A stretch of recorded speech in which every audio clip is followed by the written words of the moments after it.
네, 안녕하세요. 안녕하세요, 여러분. 미아입니다. 미아의 대햇 4부 미아의 티타임 시작합니다. 네. 일단 제가 말씀드렸던 것처럼 미아의 티타임은 제가 언제였죠? 2년 전인가? 처음 방송을 했었고, 그때는 좀 다듬어지지 않은 상태였지만 그 이후에 한 6개월인가 정도 있다가 이제 본격적으로 미아이 티타임을 시작을 했었는데 제가 그때 약간 ASMR 같은 느낌을 넣다 보니까 여러분들이 뭔가 부정적인 느낌을 주시는 분들도 계셨고 저는 그냥 여러분들하고 조금 소통하고자 만들었던 코너인데 아무래도 뷰티가 아니다 보니까 좀 부정적인 의견을 주시는 분들도 많았어요. 그래서 제가 전 쫄보라서 소심해서 약간 주춤 하던 가운데 그래도 좀 좋아해 주시는 분들이 많아서 이렇게 하다가 채널을 결국엔 분리를 했었죠. 근데 채널을 분리를 하다 보니까 제가 원래는 여러분들하고 얘기를 더 많이 하고 싶어서 만들었던 코너인데 그냥 굉장히 소모임이 되어버린 느낌인 거예요. 그래서 뭔가 아쉽다. 그래도 제 얘기를 이해하지 못하는 분이건 그런 분들과도 내 얘기를 함으로써 더 친해지고 싶었는데 하던 아쉬움이 계속 있어서 이번에 개편을 하면서 이렇게 4부로 편입을 시켰고요. 그냥 이제 미아이 티타임은 약간 심야 라디오 같은 느낌으로 여러분들 들으시면서 주무셔도 괜찮고요. 그냥 편하게 우리 같이 얘기하는 코너로 진행을 해보려고 해요. 네, 그렇습니다. 그래서 오늘의 차는요? 미아이 티타임은 이제 제가 차를 좋아하다 보니까 차 소개도 드리고 그냥 같이 곁들여 먹으면 좋을 티푸드도 소개해드리고 뭐 제가 책을 읽기도 하고 여러분들과 좋은 말, 좋은 이야기, 좋은 생각을 같이 공유하고 싶어서 공유하는 코너예요. 그래서 오늘의 차는요. 일단 따뜻한 물에 짜란 3시 15분에 얼그레이 밀크티 그리고 티푸드로 하리보를 준비했어요. 이건요. 제가 미아의 티타임 제일 처음에 마셨던 차와 티푸드입니다. 제일 처음에 마살라 차이라고 밀크티에 약간 향신료를 더한 그런 차와 하리보를 먹었었거든요. 그래서 다시 시작하는 느낌을 살려서 밀크티와 하리보를 준비했습니다.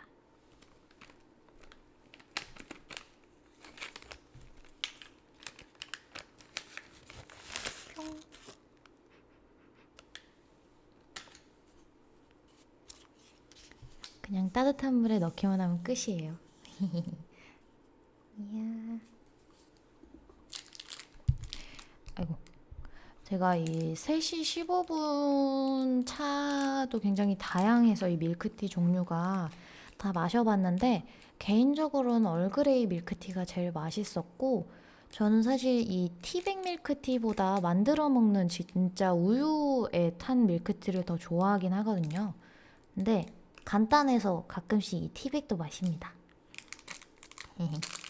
그리고 사실 스튜디오에서 이렇게 밀크티를 끓여 먹기가 조금 불편하다 보니까 티백으로 오늘은 준비를 했고요.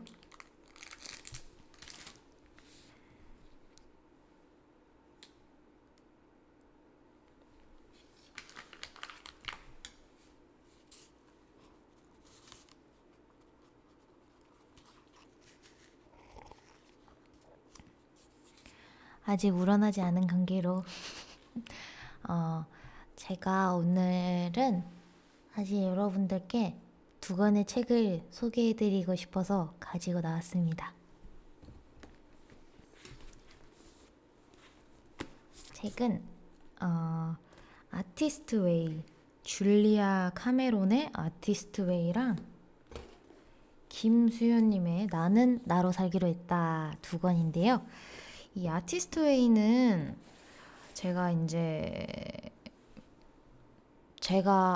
저에게 굉장히 많은 힘을 준 책이라고나 할까요? 이게 몇 년 전에 샀더라? 되게 오래전에 샀던 책인데 얼마 전에 다시 꺼내 읽었더니 굉장히 좀 느낌이 색다르더라고요. 그래서 이게 나를 위한 12주간의 창조성 워크숍이라는 부제가 붙어있는 책이거든요. 그래서 아티스트가 되고 싶지만 되지 못한 사람들 혹은 뭐 약간 주춤하고 있는 사람들, 방황하는 사람들이 읽으면 되게 좋을 만한 책인데 제가 가장 좋았던 구절이 있습니다. 당신 내면의 아티스트는 어린아이라는 사실을 잊지 말고 그 아이를 찾아서 보호해야 한다. 창조성을 배우는 과정은 걸음마와 같다. 아티스트라는 아이도 기는 것부터 시작해야 한다. 초기 작업물을 가지고 아티스트로서의 자질을 판단하는 것은 쓸데없는 일이다. 실수는 필수적으로 거쳐야 할 과정이고 비틀거리는 것이 정상이다. 자신에게 요구해야 할 것은 완벽함이 아니라 앞으로 나아가는 것이다. 아티스트로서 되살아나기 위해서는 형편없는 아티스트가 될 것을 각오해야 한다. 입니다. 제가 사실은 굉장히 쫄보에 소심하고 좀 두려움이 많고 뭔가 잘못되면 되게 큰일 나는 거 아니야? 막 잘해야 되는 거 아니야? 라는 그런 압박감이 스스로 좀 많은 타입이에요. 그래서 뭘 시도할 때 있어서 아직은 준비가 안 됐어. 아직은 아니야. 이런 말을 좀 많이 하는 편인데 이 얘기를 들으면서 맞아. 그래, 내가 완벽한 사람이 아닌데 왜 나는 완벽하게 보이려고만 하지? 라는 느낌을 많이 받았어요. 그리고 뭐 사실 받았다고 해서 또 늘 언제나 그렇게 모험 앞에 두려움이 없어지지는 않긴 하지만 그래도 이런 말을 까먹지 않기 위해서 되새기는 건 되게 중요한 것 같더라고요. 지금 내가 잘 못해도 뭐 영상 하나를 조금 잘못 찍었더라도 뭐 색감이 마음에 안 들거나 자막에 오타가 있거나 하더라도 다음에 더 좋은 영상을 보여주고 더 좋은 영상, 더 나아진 영상을 보여주면 되는 거지라는 그런 생각이 들더라고요. 이거는 뭐 영상뿐만 아니고 그냥 제가 살아가는 데 있어서 그리고 여러분들도 앞으로 나아감에 있어서 실수를 두려워하지 않으셨으면 좋겠어요. 저도 언제나 두렵긴 하지만 그래도 네, 화이팅! 그리고 이 책에서 되게 좋은 내용이 있었는데 그림자 아티스트라는 표현을 쓰거든요. 이 저자가. 그림자 아티스트라는 게 뭐냐면 아티스트가 되고 싶었지만 되지 못한 사람. 어떤 상황 때문에 꿈을 포기했거나 아니면 뭐 결국에 다다르지 못한 뭐 많은 이유가 있겠지만 어쨌든 늘 아티스트를 꿈꾸는 그런 사람을 그림자 아티스트라고 표현을 했는데 이제 그림자 아티스트들이 많이 하는 표현 중에 하나가 뭐 어떤 특정 아티스트를 보면서 에이 내가 뭐 장비만 더 좋았어도 아니면 내가 뭐만 더 했어도 저 사람보다는 낫겠다. 저 사람보단 잘했을 거야 라고 하는 표현을 많이 쓴대요. 근데 사실 그게 잘못됐다는 거죠. 조건이 충분하지 않아서 안 된 게 아니고 어쨌든 시도해라. 시도해서 부딪혀서 아티스트가 되면 된다 라는 내용이었어요. 그러니까 사실 아티스트라는 것이 꼭 완벽한 사람만 다다르는 목표는 아니잖아요. 그 아티스트도 처음에는 분명히 모자란 부분이 있었을 거고, 완벽하지 않았을 거지만, 점점 그 사람들도 나아지는 거고, 그 사람들은 시도를 하고 도전을 했다는 거. 그래서 이런 얘기를 그냥 여러분들하고 같이 하고 싶었죠. 다들 힘을 내고 도전을 하고 시도를 하고 두려워하지 마시라고. 제가 두려움이 많기 때문에 그래도 여러분들은 두려워하지 마시라는 이야기를 꼭 하고 싶었어요. 그 두려워하고 머뭇거리는 시간에 사실은 시도를 하면 더 많은 걸 얻을 수 있는데 그러지 못하는 것보단 그러는 게 더 낫잖아요. 그래서 아티스트를 꿈꾸시는 분들이라면 이 책을 한번 읽어보시면 정말 도움이 많이 될 것 같은 게 이게 어떤 연습을 하라는 그런 과제 같은 걸 주거든요. 책을 읽다 보면.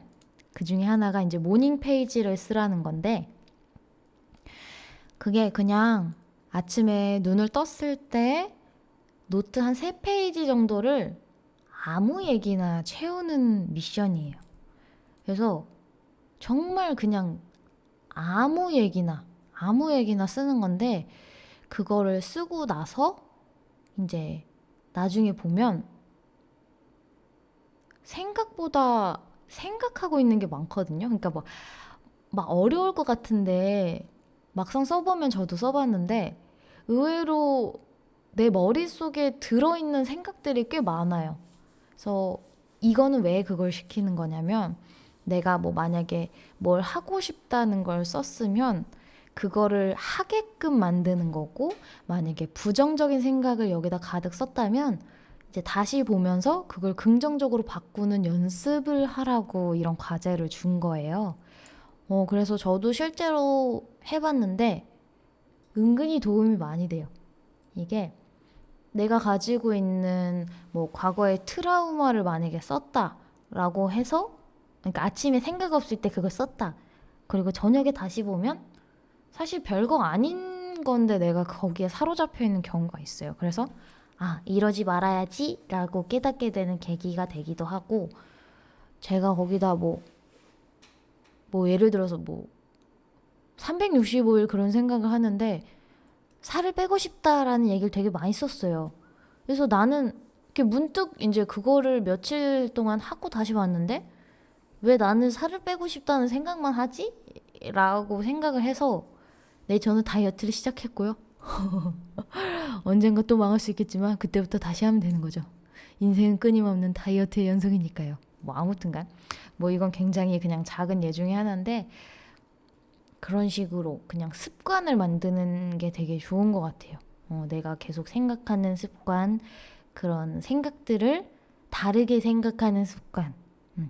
그래서 요 아티스트 웨이를 첫 번째 추천 책으로 가지고 와봤고요. 두 번째는 나는 나로 살기로 했다.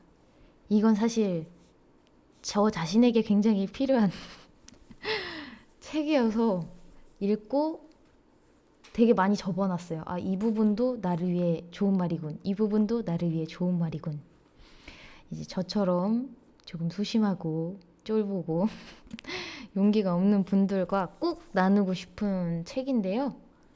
이게 굉장히 짧은 단편이라고 해야 될까요? 그냥 이야기들, 이 저자의 이야기들과 생각들로 짧게 이어진 거여서 틈틈이 되게 보기 좋더라고요. 누군가의 말에 흔들리지 않을 것. SNS를 통해 친해진 정미 씨는 내 전작을 읽은 독자로 사랑스럽고 따뜻한 사람이다. 그런 그녀에겐 사랑꾼 남자친구가 있는데 그녀는 종종 남자친구와의 일화를 SNS에 기록했고 나는 그들이 죽은 연애세포를 살려내는 사랑스러운 커플이라 생각했다. 그런데 어느 날 전혀 모르는 어떤 사람이 그녀에게 작작 좀 하라는 댓글을 남겼다. 다른 사람들 불행한 거 생각 안 하냐고.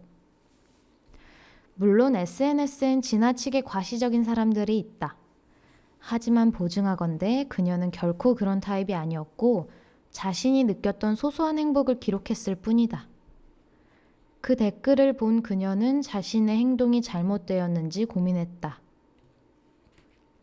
하지만 잘못은 어디까지나 그 댓글을 남긴 사람이 자신의 내면의 문제를 해결하지 못한 데 있었다. 우리는 종종 나의 의도를 오독하고 나에 대해 왜곡하여 비난하는 이들을 만난다. 인터넷 뉴스에 베베 꼬인 악플을 남기던 사람들이 SNS로, 일상으로 그 세력을 확장하고 있는 것이다. 떠들기 좋아하는 그들에 대한 대처법을 조언하건대 누군가 당신에 대해 비난이 포함된 판단을 내린다면 당신이 알아야 할 점은 첫째, 그건 한 개인의 지극히 주관적 견해일 뿐 그 사람이 솔로몬이나 프로이트는 아니라는 것.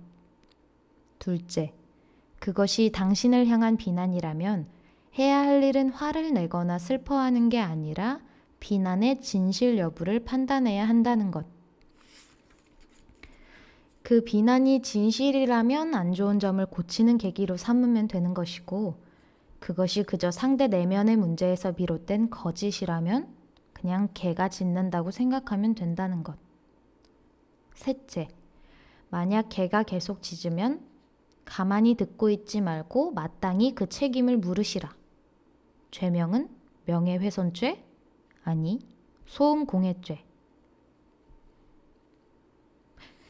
약간 다소 좀 과격한 표현이라고 느끼실 수도 있겠지만 저도 사실은 그렇거든요. 이렇게 주변에 이렇게 느끼지 않을까 굉장히 두려워하는 부분이 많은데 그럼에도 불구하고 사실 저는 저죠. 저는 접니다.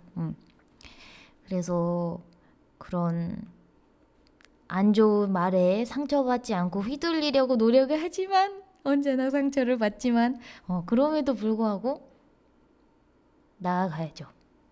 저는 저니까 여기 책처럼 만약에 제가 정말로 뭔가 잘못된 행동을 해서 그런 비난을 받는 거라면 그건 겸허히 받아들이고 제가 고쳐야 되는 부분이지만 그게 아니라면 저는 저대로 나아가는 거죠. 그렇습니다. 나아가겠습니다. 나아가겠습니다. 여러분도 나아가십시오.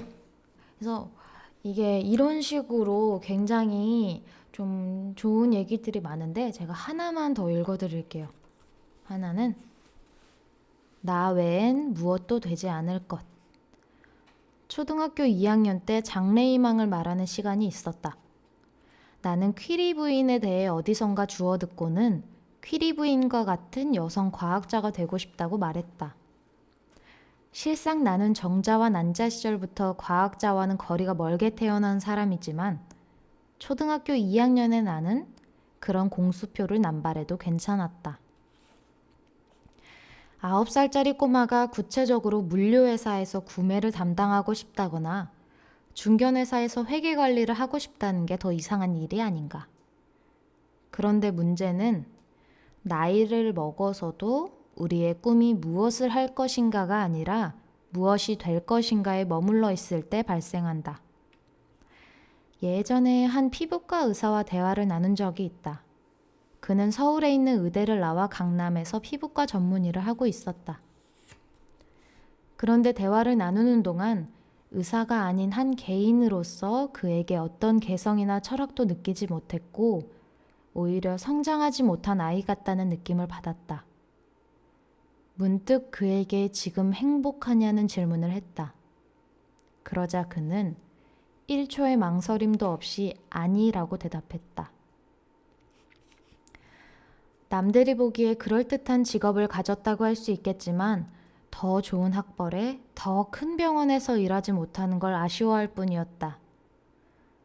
사회적으로 인정받는 직업을 가진 이들이 실제로는 행복하지 않은 경우가 많다더니 그가 그런 사람이었다. 열심히 공부하는 것에 매달려 청소년기를 보냈던 그는 의대에 갈 수 있어서 의대에 갔다고 한다. 다른 생각을 할 여유는 없었고 대학에 가서도 빡빡한 의과 공부와 인턴을 거쳐 지금에 이르렀다. 그런데 그는 왜 행복하지 않을까? 그는 사회적 지위와 경제적 안정, 주변 사람들의 인정을 쫓으며 자신의 내면은 바라보지 못했고 그건 그의 내면을 공허하게 만들었다. 그런 그에게 중요했던 건 의사가 되는 것이었다. 자신의 공허한 내면과 희미한 정체성을 채우기 위해 의사라는 직업적 정체성에 기댄 것이다. 내면은 돌보지 못한 채 외면의 가치만을 쫓는 한 언제나 비교 속에서 살 뿐 결코 진짜 행복과 자존에는 닿을 수 없으니 우리에게 절실한 건 우리를 증명할 명함이 아니라 누구에게도 증명할 필요 없는 나 자신이 되는 것이다. 그리고 뒤에 사파가 하나 있는데요. 어떤 어른이 커서 뭐가 되고 싶니? 라고 물으니까 애가 다른 질문 없어요? 라고 묻는 그림이에요. 밑에 우리는 나 자신 외엔 아무것도 될 필요가 없어요 라고 적혀 있죠. 뭐 역시나 다른 가치관을 가지고 계신 분들도 계시겠지만 이 말이 의미하는 건 어떤 그런 목표만을 쫓는다. 내가 되고 싶은 건 어떤 직업적 특성이 아니고 정말 내가 하고 싶은 거, 내가 좋아하는 거, 내가 잘 할 수 있는 걸 알고 거기서 뻗어나갈 수 있는 직업이 무엇인가를 찾아보자는 얘기죠. 꼭 직업이 아니더라도 내가 하고 싶은 일을 하다 보면 그게 직업이 될 수도 있는 거고요. 그래서 이 책은 정말 읽는 것만으로 뭔가 내가 당당해지고 저의 그런 쫄보를 벗어나는 것 같은 한 줄기 빛과 같은 책이었습니다. 그래서 여러분들 이거 꼭 한번 읽어보셨으면 좋겠고요. 정말 힘이 많이 되는 그런 책이었습니다. 네. 그리고 이제 미아에 대해 역시나 게시판에 올려주신 사연을 함께 제가 읽어드리고 제가 뭐 어떤 해결점을 드리지 못할 수도 있지만 그래도 이야기라는 게 뭐 그런 생각이라는 게 우리 나누는 것만으로도 힘이 될 수가 있잖아요. 그래서 우리 같이 이야기를 해봅시다. 역시나 여러분들이 글을 감사하게도 많이 남겨주셨는데요. 이분이 이제 뭐 댓글을 달거나 하진 않았지만 오래전부터 제 방송을 챙겨보셨대요. 그리고 누구한테도 이런 고민을 털어놔본 적도 간절한 마음으로 글을 써본 적도 없지만 간절한 꿈이 있는데 배우가 되고 싶은 분이래요.